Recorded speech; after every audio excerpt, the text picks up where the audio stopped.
M'te nan ville yo pat kon bouk mwen paske m'soti nan bidon. M'vin pi fragile, m'son MC kon abondant. Yeah.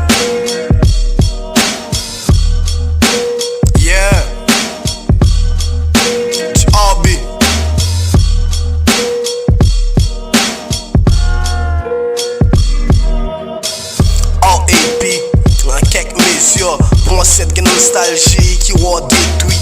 Gen ka fek kaka mtade yo update li. Ak sujet ki malade grave yon nan yo pa ka trete. Hadje bouda nou karin pa ka pete. Ap di fok di hobby pou welcome Julie. M'pap di sakrifis m'fè pou rap m'pa paret reprochan. What the fuck m'pa men stream tout sak pase ou ban motion. I am rap music, désormais pa kele meloman ou bay kritik. E fòm fè ou pap ka devil man, silence. M'bat konta do le te gen walkman, c'est black man. Kitty punchline son punchline. Lem te nan ville yo pat kon bouk mwen paske m'soti nan bidon. M'vin pi fragile, m'son MC kon abondant. Ke ou feel ou pa, m'pa bay pi avec ou Biden. Ke ou feel ou pa, m'pa bay pi avec ou Biden.